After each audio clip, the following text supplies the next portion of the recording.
Hello all of you, welcome back to my channel. मैं आज आप लोगों के लिए लेकर आ चुकी हूँ एक कलेक्टिव रीडिंग, जिसका टॉपिक रहने वाला है कि आपकी लाइफ में क्या क्या चेंजेस आने वाले हैं, क्या क्या परिवर्तन आप अपनी लाइफ में एक्सपेक्ट कर सकते हैं आने वाले समय में। लेकिन ये रीडिंग जनरल है, कलेक्टिव है। हो सकता है कि आपकी सिचुएशन के साथ एक्यूरेटली रेजोनेट करे, हो सकता है कि सिर्फ कुछ परसेंट रेजोनेट करे। तो आप ओपन माइंडेड होकर सुनिएगा और ज़बरदस्ती अपने आप को रीडिंग में फिट इन करने की कोशिश मत कीजिएगा। जितना आपके साथ रेजोनेट होता है उतना ही एक्सेप्ट कीजिए एंड लीव द रेस्ट, क्योंकि ये एक जनरल कलेक्टिव रीडिंग है। इसमें सभी के लिए मैसेजेस आएंगे, ओके। इसीलिए ओपन माइंडेड होकर सुनिए। चलिए जस्ट अ सेकेंड।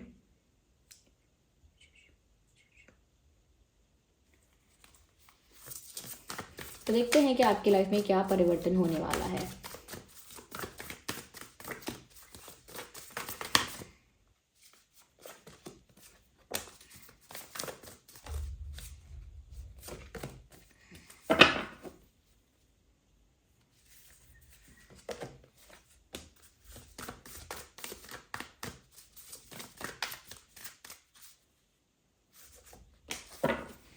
तो यहाँ पर हमने काफ़ी सारे कार्ड्स पिक किए हैं। तो आपकी लाइफ में क्या परिवर्तन होने वाला है। देखिए, सबसे पहले आप अपनी लाइफ में आगे तो बढ़ रहे हैं, लेकिन कुछ पास्ट के ऐसे लोग या कुछ पास्ट के ऐसे सिचुएशन या कुछ पास्ट के ऐसे इंसिडेंट्स, मेमोरीज आपको वापस खींचेंगे। जैसे इंसान फाइनली कहीं से मूव ऑन करना चाहता है और उसको तब रोका जाए मूव ऑन करने से, तब उससे बोला जाए कि मूव ऑन मत करो, वापस आ जाओ। तो यहाँ पर ऐसा मुझे दिख रहा है कि अपनी लाइफ में आप किसी भी चीज़ को लेकर, करियर को लेकर, फैमिली को लेकर, अपनी ओवरऑल लाइफ में किसी भी चीज़ को लेकर, चाहे प्यार को लेकर, आप आगे बढ़ने वाले हैं। You will decide to move forward, ऐसा आपकी लाइफ में होने वाला है। बट इन दैट होगा ये कि आपका पास्ट आपको वापस पीछे खींचेगा, ओके। पुरानी बातें आपको याद दिलाई जाएंगी या पुरानी बातें आपके साथ की जाएंगी या पास्ट के लोग आपके साथ फिर से रिकनेक्ट करने की कोशिश करेंगे। तो आपको इस चीज़ का ध्यान रखना है कि आपके पास्ट में जो भी हुआ है, जैसा भी एक्सपीरियंस रहा, जैसे भी लोग मिले, लेकिन आपको वापस पास्ट में नहीं जाना है। यानी कि वापस आपको उन्हीं चीज़ों के बारे में सोच के, उन्हीं चीज़ों का चिंतन करके, उन्हीं चीज़ों में पड़े नहीं रहना है। अगर आपने डिसाइड किया है कि आपको आगे बढ़ना है, तो लिटरली आपको आगे ही बढ़ना है। पीछे जाने का कोई रास्ता नहीं होता है। There is no way to go back, okay. आप आगे ही बढ़ेंगे। और साथ ही साथ यहाँ पे ये भी है कि आपका पास्ट जो है वो आपके प्रेजेंट को अफेक्ट कर सकता है मेजरली, अगर आपने पास्ट को सही समय पे या अच्छे से लेट गो नहीं किया तो। और ये आप कोई पहले पर्सन नहीं हो जो ये रीडिंग सुन रहे हो, मतलब बहुत सारे लोगों को ये बात ऑलरेडी पता है कि अगर पास्ट को ज़्यादा हावी किया जाता है प्रेजेंट पे, पास्ट में ज़्यादा जीता है इंसान अपने प्रेजेंट में होकर भी, तो वो अपना प्रेजेंट भी ख़राब करता है, फ्यूचर भी ख़राब करता है। इसीलिए चाहे पास्ट कितना भी पेनफुल रहा हो या कितना भी ब्यूटीफुल रहा हो, दैट डजेंट मैटर। आप अपने प्रेजेंट पे फोकस कीजिए और आगे बढ़िए लाइफ में। और आपकी लाइफ में ये परिवर्तन आ रहा है कि आप आगे बढ़ रहे हैं, लेकिन ये आप नहीं हैं जो खुद को रोकेंगे आगे बढ़ने से। ये दूसरे लोग हैं, ये दूसरी सिचुएशंस हैं। ये एक तरह से आपके लिए एक चैलेंज, एक हर्डल, एक ऑब्स्टेकल जैसा बनकर आपके सामने आएगा जो आपको पीछे खींचेगा, ओके। तो ये कुछ, मैं 70% कह सकती हूँ कि ये कुछ लोग होंगे जो आपको पीछे खींचेंगे। But you have to move on करना है। करने का सोच लिया है तो कर लो, ओके। लाइफ में अगर कुछ न्यू डायरेक्शन में जाने का सोच लिया है तो जाओ, तो क्योंकि आप आगे बढ़ भी रहे हो लाइफ में। सेकंड, मुझे यहाँ पर ये लगता है कि आपने अब तक अपनी लाइफ में जो भी हार्डवर्क किया था, जिस भी एरिया में किया था, अब आपको उसका रिजल्ट मिलेगा। क्योंकि मैसेज भी है, your hard work is paying off, whatever you have done and wherever you have invested your time, energy, finances, everything, जहाँ पर भी आपने अपना समय, धन, बुद्धि, एनर्जी, ऊर्जा, यानी सब कुछ लगाया है, सब कुछ इन्वेस्ट किया है, अब वहाँ से आपको रिटर्न मिलने वाला है। क्योंकि आपका हार्डवर्क वेस्ट नहीं हुआ है कोई, आपको वहाँ से रिटर्न मिलने वाला है। और बहुत जितना आपने मेहनत की है, जितना आप डिज़र्व करते हो, उतना आपको रिजल्ट मिलेगा। फिर चाहे आपने अपने प्यार को पाने के लिए मेहनत की थी, फिर चाहे आपने अपने करियर को बनाने के लिए, सक्सेसफुल होने के लिए, कोई एग्ज़ाम क्लियर करने के लिए, कुछ अचीव करने के लिए मेहनत की थी, आपको वो सब कुछ मिलने वाला है। यस, वो सब कुछ मिलने वाला है। और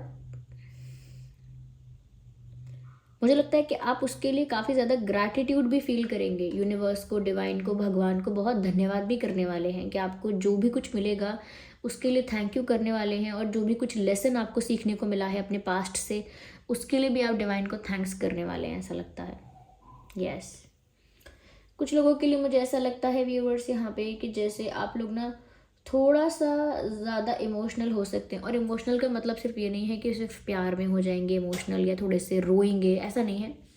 ऐसा लगता है कि एक्सट्रीम इमोशंस हो सकते हैं आपके, जैसे कि आप गुस्सा आएगा तो बहुत ज़्यादा आ सकता है, किसी पर प्यार आएगा तो बहुत ज़्यादा आ जाएगा, किसी पर दया आएगी तो बहुत ज़्यादा आ जाएगी, या किसी किसी के साथ अगर आप कंफर्टेबल होंगे और उसके साथ अगर अपने अपने लाइफ की हर चीज़ को शेयर करने लगेंगे तो ओवर शेयरिंग कर सकते हैं। यानी कि अपने इमोशंस को ना थोड़ा एक्सट्रीम पर जाने से रोकिएगा। गुस्सा भी कर सकते हैं, प्यार भी कर सकते हैं, हंसी मजाक भी कर सकते हैं, लोगों के साथ कंफर्टेबली बात भी कर सकते हैं, या जो भी करना है। ओके, दुखी दुखी भी हो सकते हैं, लेकिन आप उसको एक बैलेंस फॉर्म में ही रखिएगा। ओवर मत होने दीजिएगा या एक्स्ट्रा मत होने दीजिएगा कि जैसे बस वही वो इमोशंस आपको कंट्रोल कर लें। आप अपने इमोशंस को टाइम टू टाइम कंट्रोल करते रहिएगा, क्योंकि आगे आने वाले समय में अच्छी चीज़ें तो दिख रही हैं, लेकिन इमोशनली ऐसा लगता है कि जैसे आप कंट्रोल लूज़ करेंगे, इमोशनली ऐसा लगता है कि जैसे आप बैलेंस मेंटेन करने में चूक जाएंगे। तो आपको इस चीज़ का ध्यान रखना है कि आप ना इमोशनली अपने आप को संभाल के चलें। अब ऐसा ना हो कोई प्रोवोक कर रहा है तो आप सच में इतने गुस्सा हो गए कि आपने गालियाँ दे दी, या कुछ इतना आप शब्द बोल दिया कि बाद में खुद को शर्मिंदगी हो रही है, या खुद को उसका कॉन्सिक्वेंसेस झेलने पड़ रहे हैं, या फिर शेयर करते करते भावुक होके कंफर्टेबल होके किसी को अपना मान के इतना शेयर कर दिया, अपना घर गृहस्थी सब बता दिया उसको अपना दुख, अपना अगला पिछला पास्ट सब बता दिया। इतना भी किसी के साथ ओवर शेयर नहीं करना है कि बाद में वो आप ही की इन्फॉर्मेशन को आप ही के अगेंस्ट यूज़ करे। ओके, और ज़्यादा एक्साइटेड होकर ऐसे डिसीजंस नहीं लेने हैं जो कि स्टूपिड डिसीजंस हैं। एक्साइटमेंट में ओवर ज़्यादा हम एक्साइटेड होते हैं तो स्टूपिड डिसीजंस लेते हैं।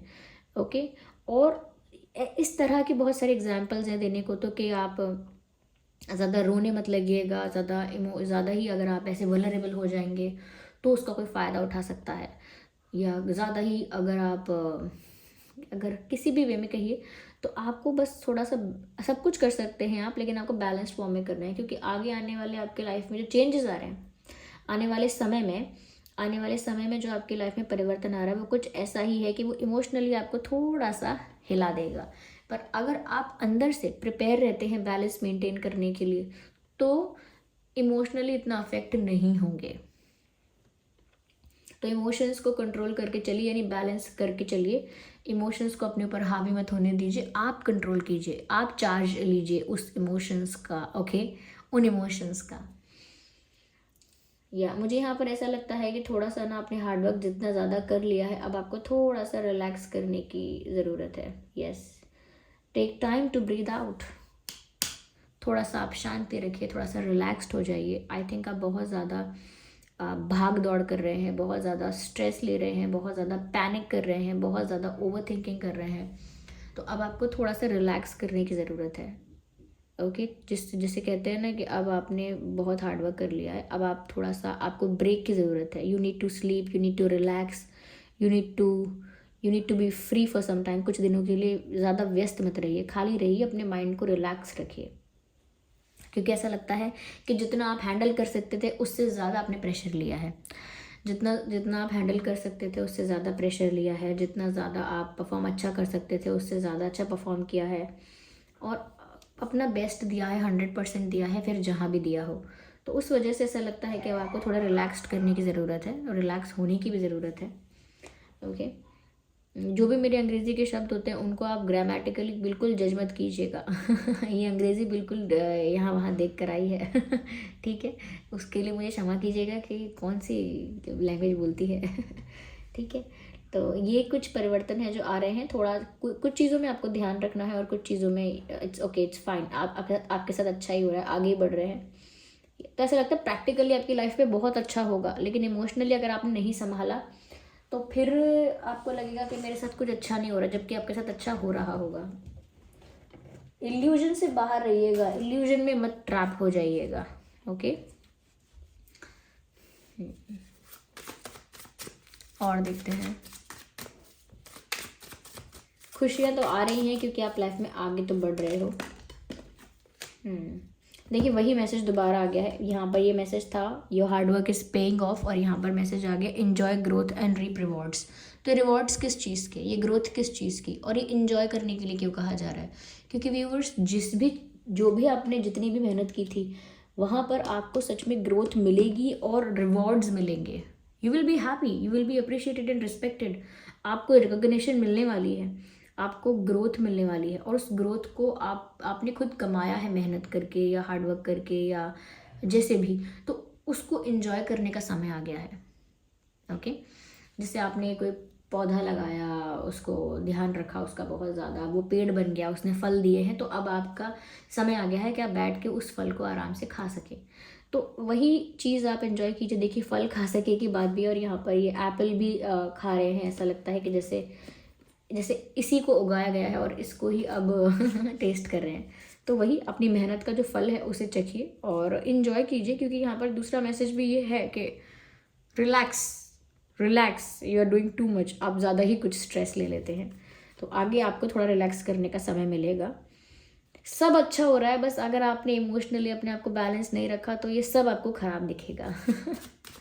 ऐसा होता है, अच्छी खासी लाइफ इंसान को बुरी दिखती है जब उसका जब वो इमोशनली बैलेंस नहीं होता है तब। I need one card.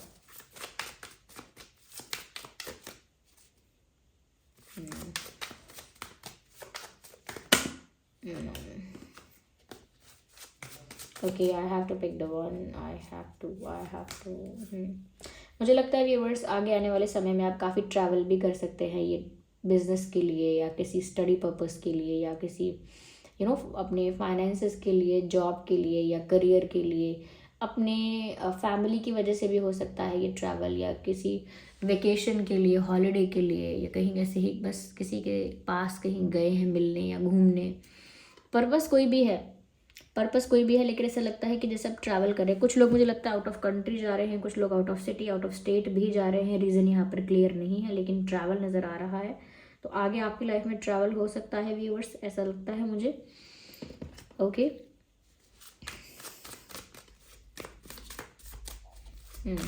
और ऐसा लगता है अपनी लाइफ में भी ना आप एक न्यू डायरेक्शन की तरफ मूव कर रहे हैं, न्यू डायरेक्शन में मूव कर रहे हैं, यानी कि आप सच में पास्ट को लेट गो करना चाह रहे हैं। फिर पास्ट चाहे कितना भी इंटरफेयर करे, आप उसको अलाउ मत कीजिएगा।